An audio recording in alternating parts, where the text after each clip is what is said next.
Hola mis amados hermanos y amadas hermanas, qué gusto es estar una vez más con ustedes estudiando la palabra de Dios.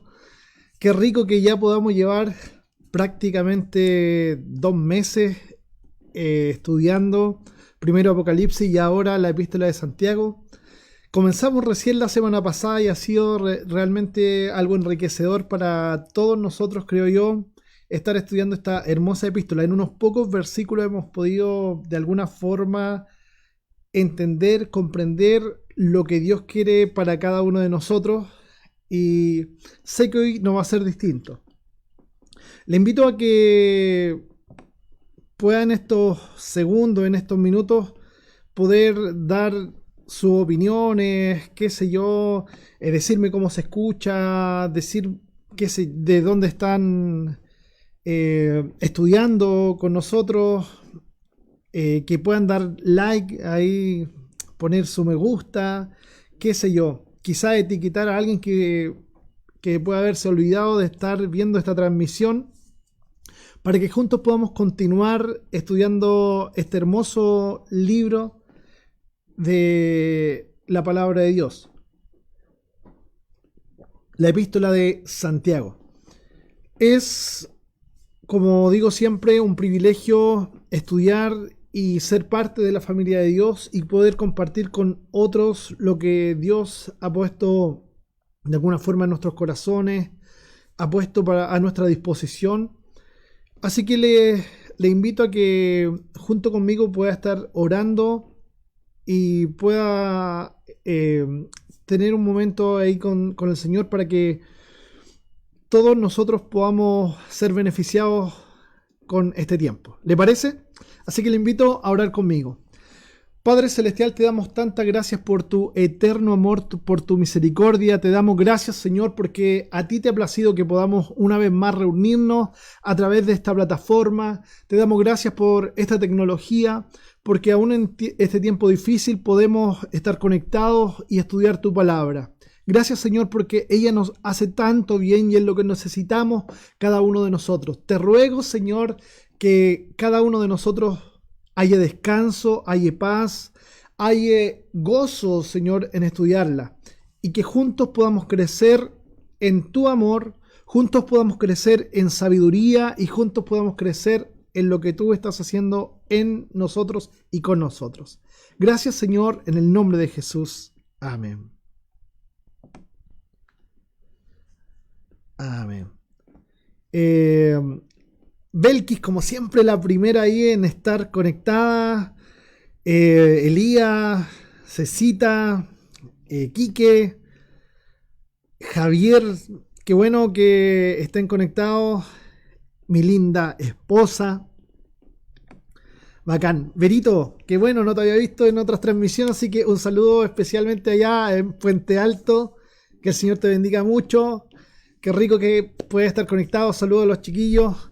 Y vamos a empezar haciendo un recordatorio de lo que ya hemos visto. ¿Y qué vimos en la semana anterior? Bueno, dijimos que las situaciones difíciles, complejas, es decir, los problemas, si los queremos llamar así, porque no necesariamente son problemas, ya también lo dijimos, pero las situaciones complicadas de resolver son el momento en que Dios nos puede usar, por un lado, pero también donde nosotros podemos ver quiénes en realidad somos, porque Dios ya lo sabe, pero ahí se comprueba quién es quién. Di el ejemplo porque creo que es muy fácil de entender cuando alguien no nos cae bien o cuando alguien es difícil de tratar en nuestra familia, entre nuestras amistades o nuestros compañeros de trabajo. Y decimos, esta persona es tan complicada que me saca los choros del canasto. Bueno, probablemente esa situación complicada, esta persona difícil de tratar, sea lo que nosotros necesitamos para, en realidad, demostrar quiénes somos. Porque las situaciones complicadas o las personas difíciles no nos transforman.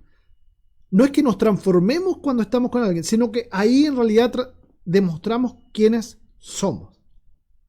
Y eso yo diría que es la síntesis de lo que vimos la semana pasada, además de cuestiones introductorias como que Santiago es el hermano en la carne del Señor Jesús, que fue una persona que Dios usó en Jerusalén y él no se movió nunca de ahí para experimentar el ministerio, y era una persona muy devota, muy piadosa, que fue asesinado por la causa de Cristo.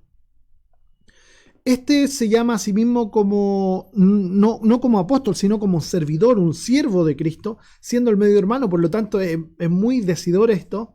Y también ponía el ejemplo de que mi hermano jamás me llamaría algo por el estilo, ni yo a él, porque él me conoce y yo también lo conozco a él. Sabemos que no somos ni el Mesías ni nada por el estilo. Las personas que nos conocen hace años probablemente tengan una impresión muy cercana de lo que en realidad somos. Por esto es muy llamativo que Santiago le llame mi Señor a Jesús. Entonces, seguimos adelante teniendo todo esto en mente. Teniendo en mente que Jesús es el Señor y también teniendo en mente que las situaciones complejas, las situaciones difíciles no nos transforman, sino que son la oportunidad. ¿Para qué?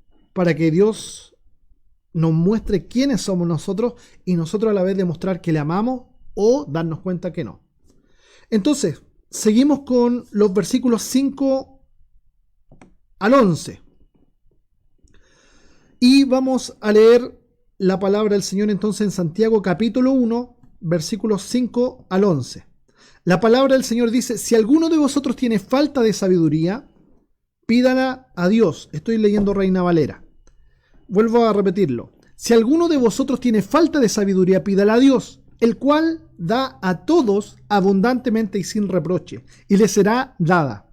Pero pida con fe, no dudando nada. Porque el que duda es semejante a la onda del mar, que es arrastrada por el viento y echada de una parte a otra. No piense, pues, quien tal haga que recibirá cosa alguna del Señor. El hombre de doble ánimo es inconstante en todos sus caminos. El hermano que es de humilde condición gloríese en su exaltación, pero el que es rico en su humillación, porque él pasará como la flor de la hierba. Porque cuando sale el sol con calor abrasador, la hierba se seca, su flor se cae y perece su hermosa apariencia. Así también se marchitará el rico en todas sus empresas. Bienaventurado el varón que soporta la tentación, porque cuando haya resistido la prueba, recibirá la corona de vida que Dios ha prometido a los que le aman. Que Dios ha prometido a quienes, a los que le aman. Hermosa esta palabra y creo que a todos nos va a servir entender este pasaje porque tiene mucha riqueza en unos pocos versículos. Entonces, esta parte la he llamado la sabiduría y fe que se hacen necesarias en la prueba. Entonces, primero, necesariamente debemos explicar qué es la sabiduría o la sofía. Esta sería la palabra griega. Denota la habilidad práctica, no mera inteligencia. Entonces debemos disociar, porque a veces en el español nosotros tendemos a creer que una persona inteligente es sabia, pero ni para los judíos ni en el griego tampoco es igual inteligencia que sabiduría. Lo que Santiago está diciendo es que el hombre cabal y completo es un hombre además sabio. Lo digo con otras palabras.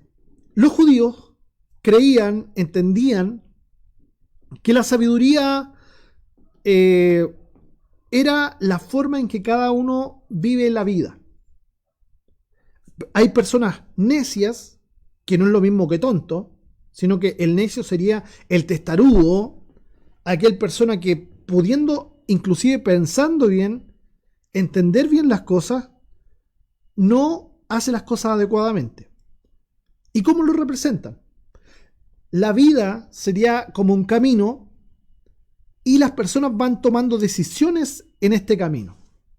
Ahora, como cada uno tome las decisiones, es cómo va a actuar. La persona sabia es aquella que aprende a tomar buenas decisiones durante toda su vida y que por lo tanto actúa de acuerdo a esa sabiduría. Es aquel que no tropieza con la misma piedra varias veces.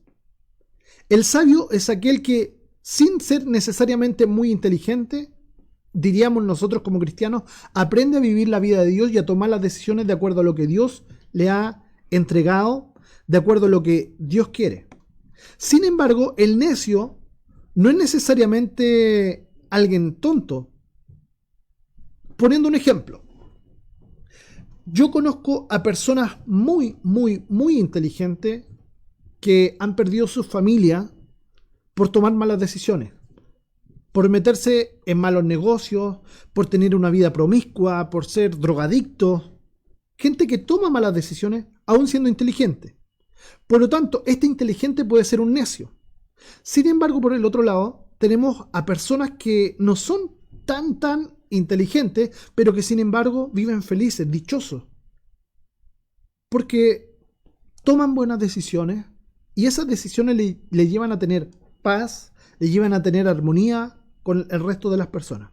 Por lo tanto, el sabio va a ser para nosotros como cristianos aquel que aprende a decidir como Dios quiere que lleve su vida. Entonces, tenemos que decir, esta persona que es sabia, que aprende a tomar decisiones y que no tropieza con la misma piedra una y otra vez, que no es necio, este es el que Dios le llama sabio. Y este es el que aprende a tomar buenas decisiones en los momentos complejos que nos presenta la vida. Cuando tenemos que optar entre dos trabajos, siendo probablemente dos buenos trabajos inclusive, que es un buen problema, pero necesitamos sabiduría para tomar buenas decisiones. Y eso es lo que está diciendo Santiago. ¿Por qué las personas fallan en las pruebas de la vida? Porque les falta sabiduría. La falta de sabiduría es necesariamente porque las personas no tienden a pedirle a Dios aquello que requieren para sortear las dificultades de la vida. La falta de sabiduría, esa es la respuesta. ¿Por qué las personas fallan en las pruebas de la vida? Recuérdelo, por falta de sabiduría, que no es falta de inteligencia, sino el poder tomar decisiones adecuadas. Pero Dios quiere dar sabiduría ¿a quién? A quien se la pida. A aquel que la requiera y que le pida a él sabiduría. Vivir sabiamente para el cristiano es vivir en el Espíritu. Por lo tanto, necesariamente la vida de Cristo se hace notoria en el creyente y por lo tanto la vida del Espíritu es vivir en sabiduría y en armonía con Dios y con los hombres. En Lucas capítulo 2 se nos dice que Jesús, siendo un niño de alrededor de 12-13 años, crecía en sabiduría y en estatura y en gracia para con Dios y los hombres. Quiera Dios que nosotros también estemos creciendo en lo que es natural, pero también en todo sentido, y que aprendamos a relacionarnos unos con otros. Gálatas capítulo 5 nos habla de este hombre que ha aprendido a vivir en el Espíritu. Le invito a que usted lo pueda leer después, y Romanos capítulo 8 que nos habla de también la vida en el Espíritu, pero en otro sentido. Este que es un hijo de Dios y que por lo tanto aprende a vivir una vida sumisa delante del Señor. Entonces, la oración pasa aquí a ser un elemento muy importante para tener la vida de sabiduría que Dios quiere para que tomemos buenas decisiones.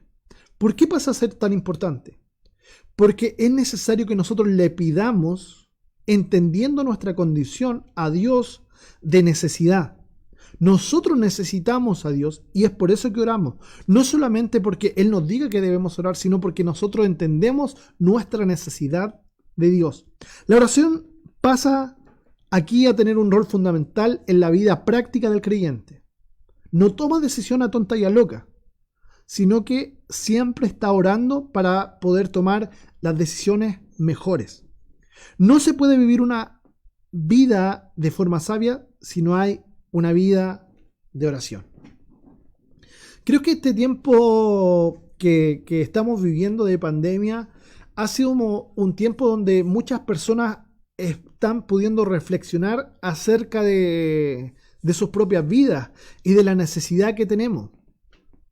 Bueno, yo le invito a que cada uno de nosotros podamos tener tiempo de oración a diario y que podamos en realidad manifestar nuestra dependencia total de Dios en todas las circunstancias y en todas las decisiones que debamos tomar. Recuerde, Dios nos quiere dar sabiduría. Dios anhela entregarnos sabiduría. A raíz de esto, todo cristiano que nota que alguna prueba es algo difícil de superar debe pedir la ayuda de Dios. En toda circunstancia, en todo momento, estamos viviendo momentos difíciles, aun cuando no nos demos cuenta. Por lo tanto, todos los días de nuestra vida necesitamos sabiduría. Necesitamos sabiduría para tratar con nuestros seres queridos. Necesitamos sabiduría para actuar en nuestro trabajo. Necesitamos sabiduría para tomar buenas decisiones y decir las cosas acertadamente. Todos los cristianos, por lo tanto, y todas las personas, algunas se dan cuenta y otras no, estamos pasando por pruebas en todo tiempo. Y eso es lo que somos. ¿Cómo reaccionamos frente a estas dificultades? Entonces debemos pedir la ayuda de Dios. ¿Por qué? Porque finalmente la sabiduría cristiana es el vivir la voluntad de Dios. Primero porque se conoce. Debemos conocer la voluntad de Dios. Y segundo porque se practica.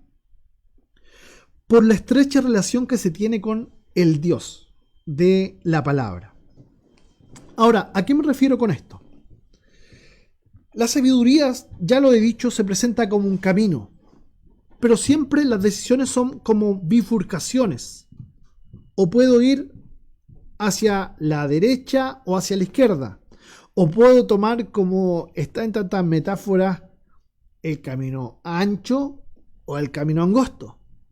Pero parece que después de esa bifurcación, cuando sigo en el camino, hay otras bifurcaciones donde puedo desviarme de lo que Dios quiere.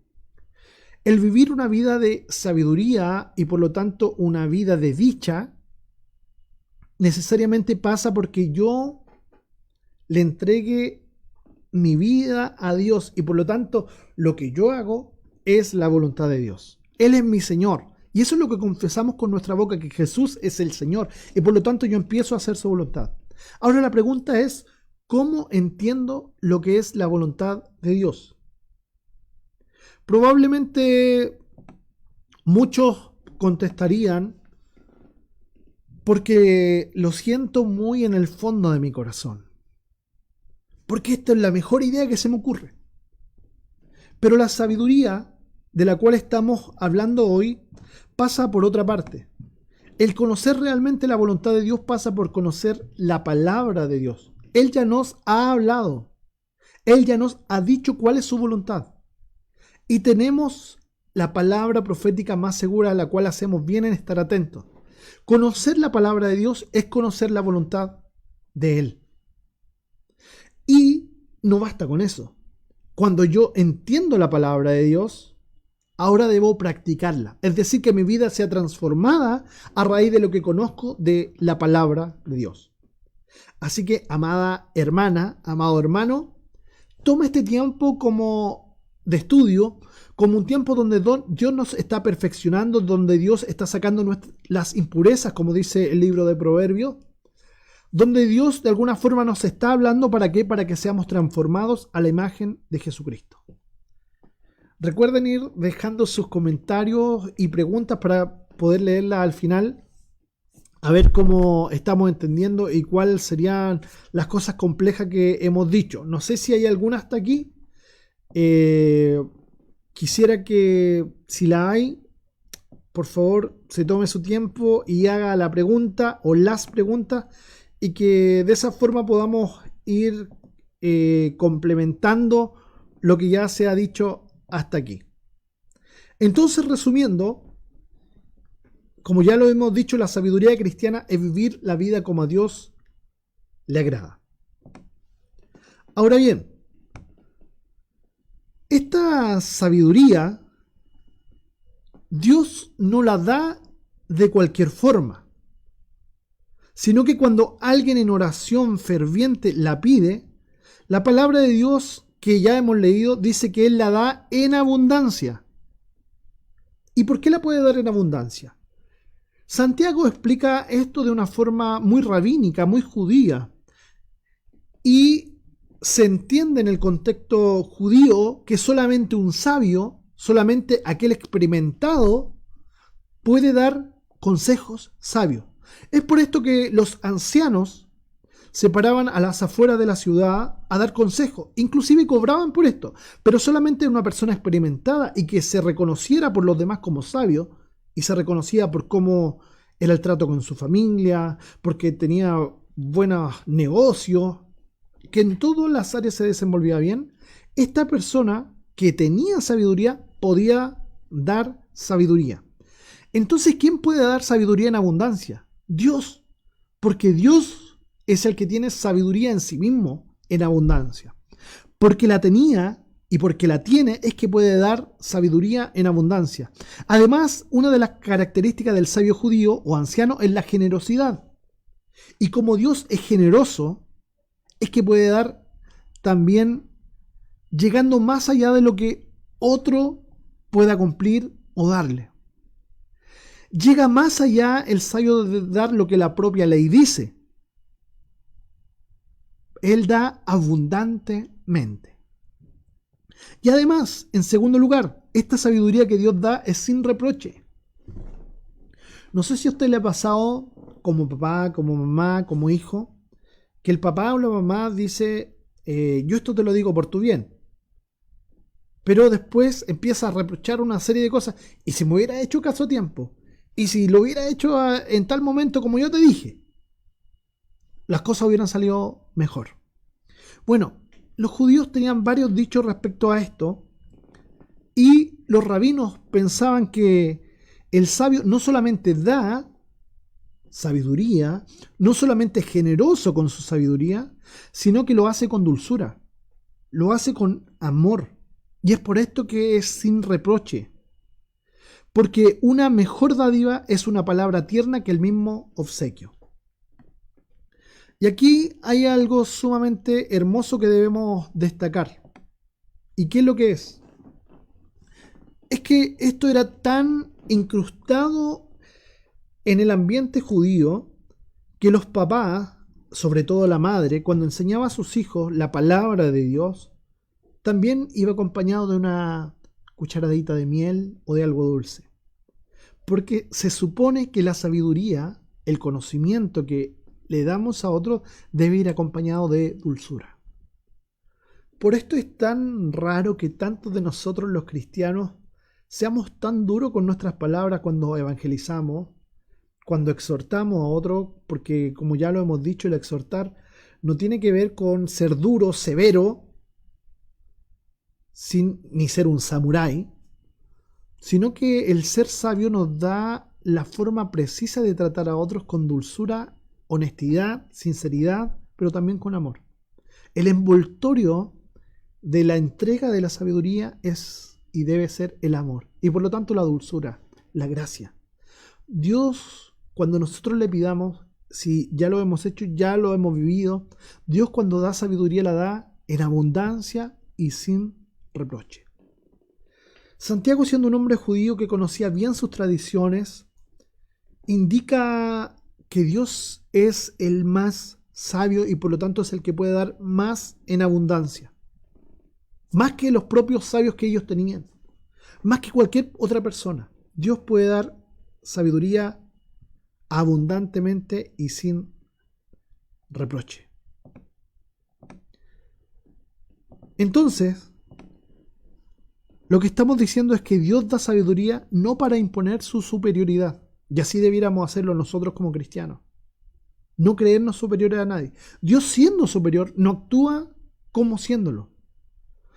No impone su superioridad ni nos pone en esta condición de pedirle para humillarnos, ni mucho menos para poner a otro bajo su obligación. Para Dios es natural dar porque Él es generoso, porque Él ama y porque en esencia Él da gracia. quiero leer este versículo de Romanos capítulo 8. Romanos capítulo 8.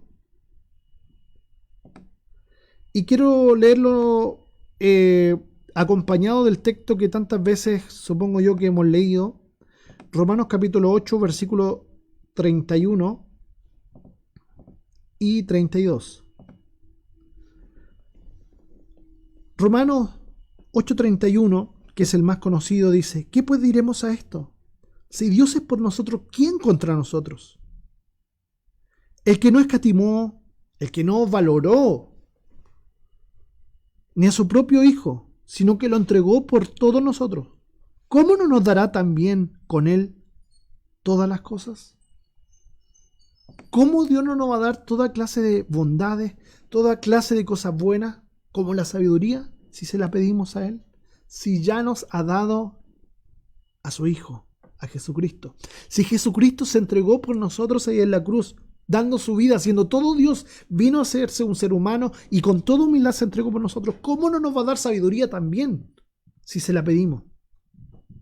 Si Dios es sabio y Él sabe dar con dulzura, Él nos va a dar de esa forma, en abundancia y sin reproche. Le voy a dar gracias a Dios por eso, que bueno es el Señor. El que pide debe tener una condición, y es que debe hacerlo con fe. Y esta fe en el versículo 6, en el griego tiene la palabra pistis, es decir, con convicción y plena certeza. Los que ya tenemos una relación con Dios podemos decir que Dios ha sido tan bueno, tan generoso en el pasado, porque hemos entendido el sacrificio de Cristo, que podemos tener la plena convicción que Él quiere seguir teniendo esta relación de amor con cada uno de nosotros. Por lo tanto, debe hacerlo sin dudar. Y esta palabra en griego, diacrino, es no titubear, no ser vacilante, no andar entre una cosa y otra. Los versículos 7 y 8 dicen que el que duda es inestable en su diario vivir. Es decir, debemos ser personas de una sola línea, que vamos en la dirección correcta, que vamos tras obedecer al Señor todos los días de nuestra vida. No andar un día bien, comillas, espiritualmente, y otro día mal, sino que todos los días dependencia de Dios en oración, dependencia de Dios en nuestras decisiones, y no titubear sin andar vacilantes nos hace vivir una vida sabia. Esta constante es una lucha con uno mismo. Y esta batalla es la que debemos vencer. El que pide sabiduría, dicho de otra forma, debe estar seguro que Dios puede darla, que Dios es sabio y que Dios quiere darla. Y Dios ya ha dicho que quiere dárnosla. Por lo tanto, debemos estar seguros que Dios quiere darnos sabiduría abundantemente y sin reproche. El resultado de la sabiduría, ¿qué se consigue siendo sabio y pidiendo la sabiduría que Dios quiere entregar? El pobre dice que se exalte en su condición. Y esto suena bastante contradictorio a lo que muchas veces se entiende. Quiero leer el versículo 9 nuevamente. Dice: el hermano que es de humilde condición, el pobre, como luego se entiende en el capítulo 5, el hermano que es de humilde condición gloríase en su exaltación. El versículo 10 dice: pero el que es rico en su humillación, porque él pasará como la flor de la hierba. Entonces tenemos por un lado al pobre y por el otro lado al rico. El resultado de la sabiduría es que cada uno aprende a verse en su propia condición. El pobre, por un lado, se siente orgulloso, no de su pobreza, sino de la dignidad que ha encontrado en Cristo, porque ser pobre no es ninguna dignidad y nadie debiera sentirse orgulloso ni querer estar en esa condición. Pero, ¿cómo se puede gloriar? ¿De qué se debe sentir orgulloso el que es pobre pero que conoce a Dios? En la dignidad que Dios le ha dado, en la dignidad que ha encontrado en Cristo, es decir, el poder vivir la vida en sabiduría, el poder vivir la vida de acuerdo a lo que Dios quiere, el poder vivir la vida que proviene de Dios, siendo su hijo. Amados hermanos y hermanas, qué glorioso es vivir la vida como Dios quiere. Reflexione esto, sin merecerlo, cada uno de nosotros puede tomar buenas decisiones porque Dios nos está acompañando en el camino y nos guía. Y eso debe ser nuestro máximo orgullo. Sin embargo, el que tiene posesiones terrenales, el que es rico, aprende a reconocerse como un necesitado de Dios, y esto también verse en su propia condición. Es verdad, todos necesitamos a Dios, pero algunas personas creen que no tienen necesidad de nada. El que es rico y conoce a Dios aprende a reconocerse como un necesitado de Él. Reconoce su necesidad de la generosidad de Dios, de su amor. Aprende a vivir en la seguridad del Señor y no de sus propios intereses, de sus propias cosas, de su riqueza. Entonces el rico aprende a reconocerse como necesitado de Dios cuando se da cuenta que todo lo que está pasando en la vida es de alguna forma también una prueba. Las posesiones pueden ser una prueba porque las personas ponen en primer lugar muchas veces el avaro, el mezquino, puede poner en primer lugar su riqueza. Y esta también es una prueba de quién somos realmente. Para el rico las pruebas se transforman en una bendición. Para el pobre las pruebas también se transforman en una bendición. Como vimos en el libro de Apocalipsis, en la iglesia de la Odisea, esta iglesia que se consideraba rica, pero que sin embargo era pobre, desnuda, desventurada, miserable. Pero Dios le aconseja a esa iglesia que se vista con el ropaje que Dios le da. Y justamente es de lo que está hablando también Santiago aquí. El ropaje que Dios nos da es dignidad. La dignidad no necesariamente de tener muchas posesiones, sino de vivir la vida que Cristo nos ha dado. El ser revestidos de Cristo. Y esa es la máxima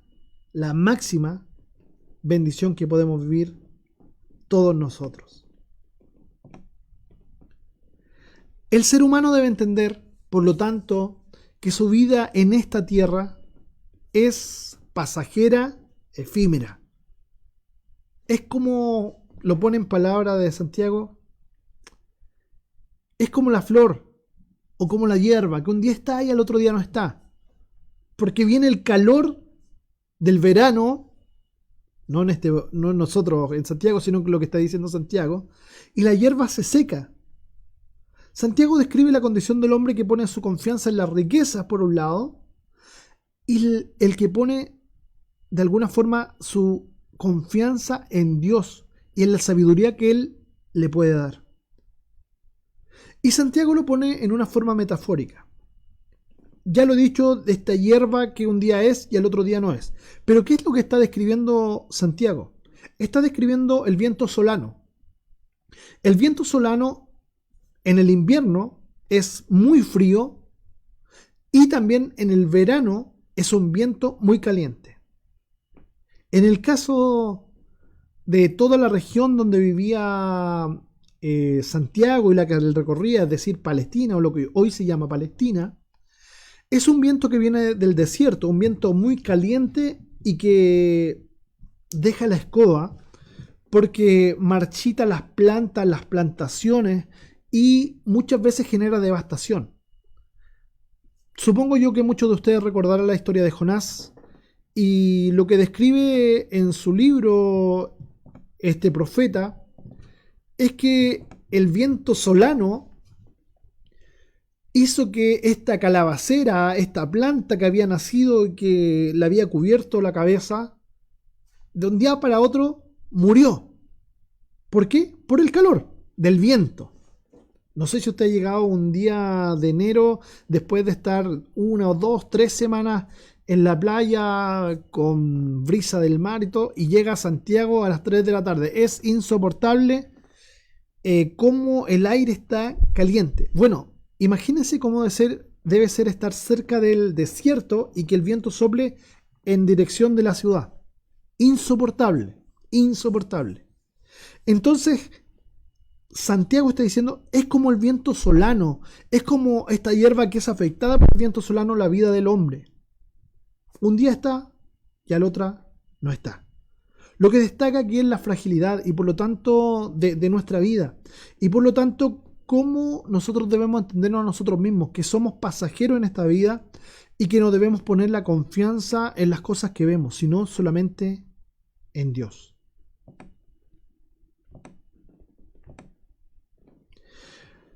Y aquí Santiago dice, bienaventurado, dichoso, felices, llenos de gloria, supremamente bendito.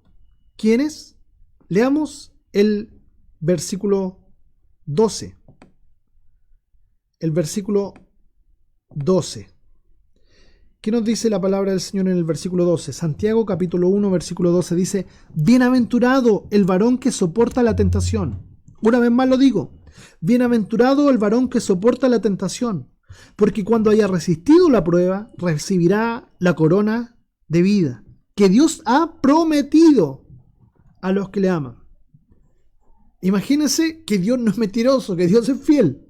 Y más encima Dios ha prometido esta corona a los que le aman, a los que le buscan con sinceridad, a los que en realidad le están buscando con todo corazón para hallar sabiduría en Él. Dios le ha preparado una corona. Ahora, no de la corona que algunos de ustedes se están imaginando para refrescarse, ¿eh? Es otro tipo de corona.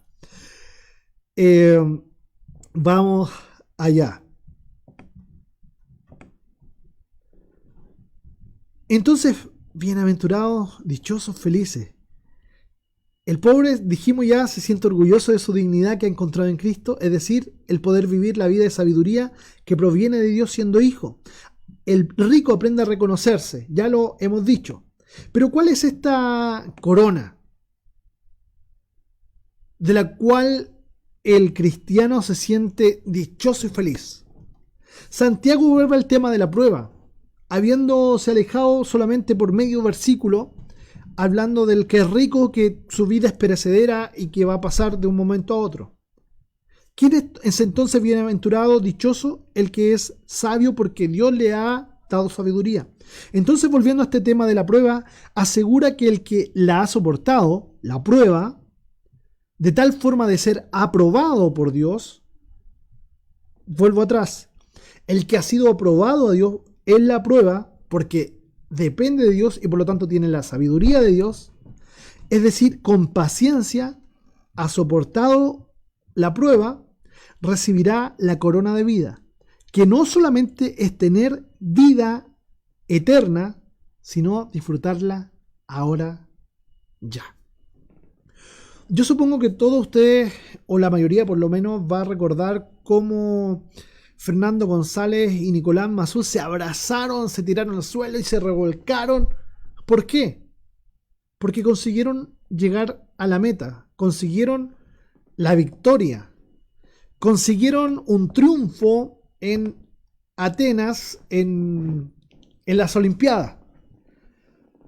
Y ellos lloraban de felicidad y lo que se les puso en su cabeza justamente es a lo que se refiere Santiago, esta corona de laureles, este estéfanos en el griego.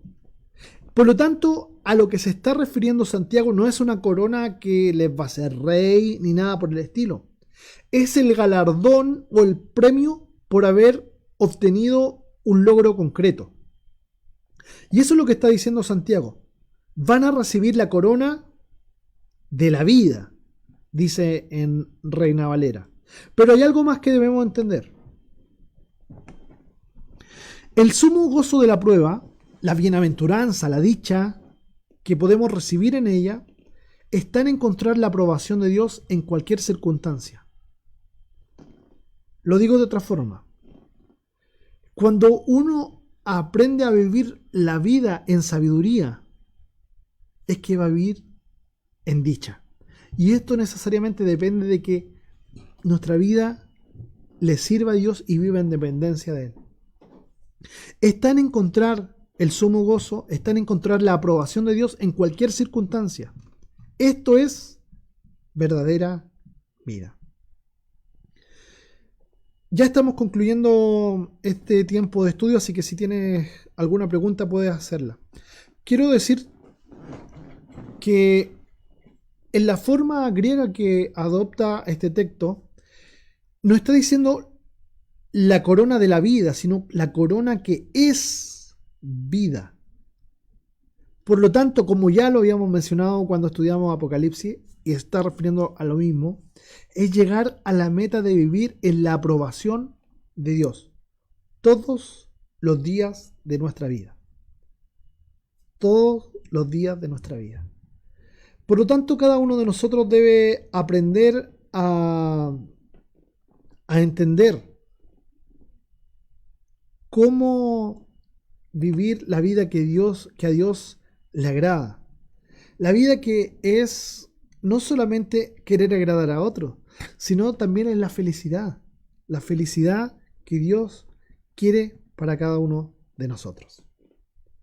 ¿Quieres ser feliz? Pídale sabiduría a Dios y aprenda a vivir de acuerdo a ella.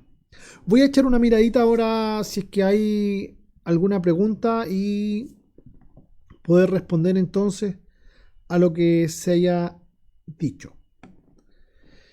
Javier pregunta cuál es la relación entre Proverbios y Santiago. Bueno, hay mucha relación entre estos dos libros de la Biblia porque ambos hablan de la sabiduría, como ya lo dijimos, como la entendía el judío.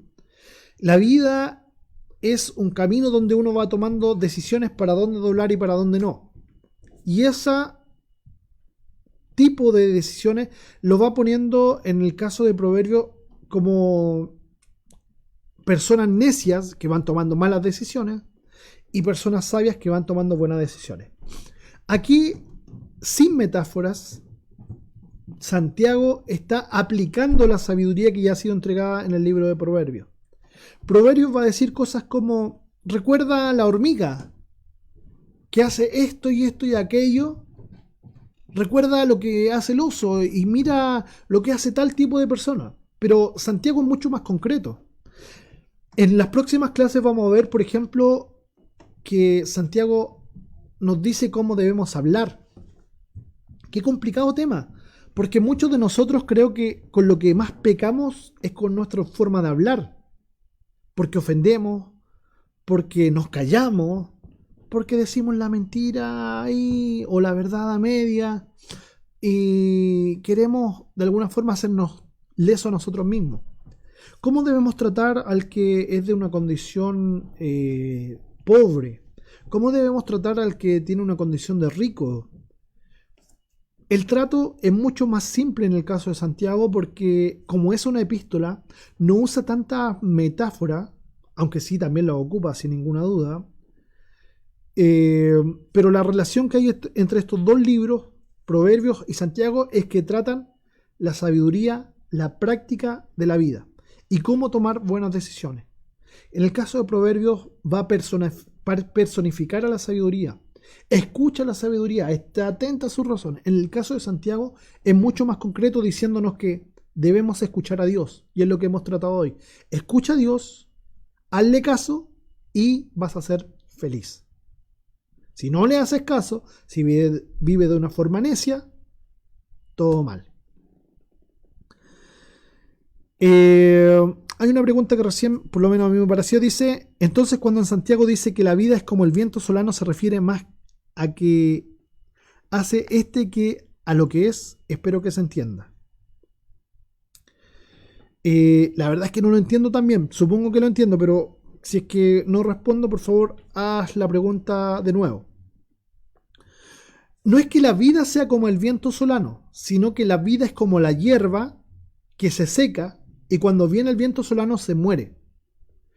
Y lo que está tratando de decir Santiago es que nuestra vida un día estamos y al otro día hay pandemia y nos tenemos que encerrar y algunos van a morir teniendo mucha plata, porque nuestra vida es pasajera y se va en algún momento a terminar, ya sea hoy, mañana, en 10 años más, pero finalmente es tan corta que debemos vivir esta vida en sabiduría. No solamente porque a Dios le agrada, porque es la mejor forma de vivir y es la forma de vivir feliz, dichoso. La única forma de vivir en plena armonía con Dios y los hombres es vivir la vida de sabiduría. Entonces, lo que está hablando del viento solano es que la vida del ser humano es pasajera, va a terminar pronto y más vale la pena que esa vida corta sea vivida como a Dios le agrada. Yo tengo 43 años, sé que me veo de 18, lo tengo muy muy claro, pero tengo 43 años. Y la verdad es que si yo miro para atrás, desde que me casé o antes, la vida ha sido un chasquido. Nada. Hace 5 minutos tenía 20 años. Hace, qué sé yo, nada. Es que me jugaba 3 partidos en un día y ni quedaba dolorido. Pero esa no es mi realidad hoy. Mi realidad hoy es otra totalmente distinta. Por lo tanto, lo que Santiago nos está diciendo, más vale que aproveches tu vida tomando buenas decisiones, porque la vida es pasajera. Seamos jóvenes o seamos ancianos, la vida va a pasar. ¿Qué hacer con los de doble ánimo? ¡Wow! Bueno, primero entender qué es ser de doble ánimo.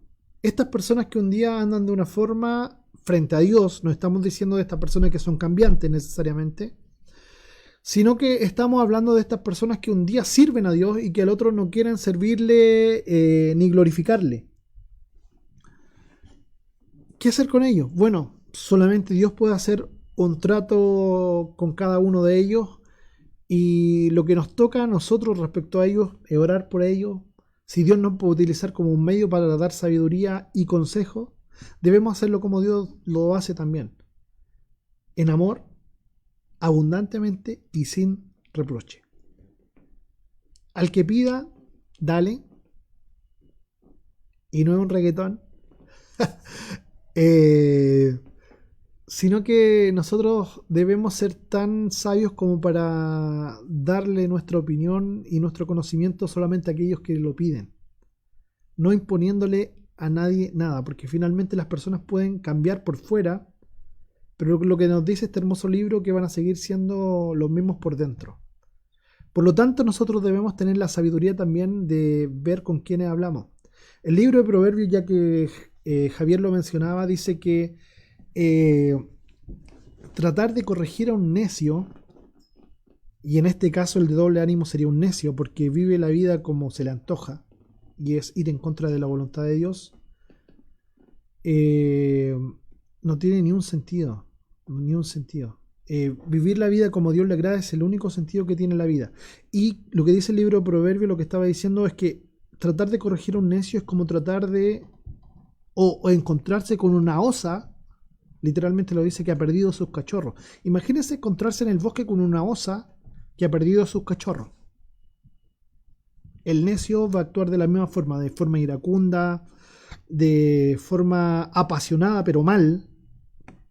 Va a actuar más bien como animal, porque en esos términos lo pone el libro de Santiago, como la vida animal, que con sabiduría y por lo tanto con templanza y todo lo que Dios quiere. Qué bueno, Juan, que te respondí. El Quique dice que yo me acalambro en los partidos, pero la verdad es que me lo paso como quiero, así que da lo mismo. Bueno, ya que no hay más preguntas o no veo más preguntas, no sé si voy a revisar desde el principio, no veo nada más. Qué bueno que este tiempo ha sido un poquito más corto, más breve, pero creo que de todas formas nos lleva una enseñanza, y es que cada uno de nosotros puede vivir una vida como Dios le agrada, y esa vida nos lleva a la felicidad. Ahora, ¿cómo vivir esa vida que a Dios le agrada? Vamos a verlo en los siguientes capítulos o en los siguientes pasajes que vamos a estar viendo, pero recuerda esto: en primer lugar. Y esto es lo que podemos ya empezar a vivir y por lo tanto empezar a vivir en sabiduría o una sabiduría más profunda. Pídale a Dios sabiduría y Él la va a dar abundantemente y sin reproche. ¿A quiénes? A quienes de verdad quieren vivir de acuerdo a su voluntad.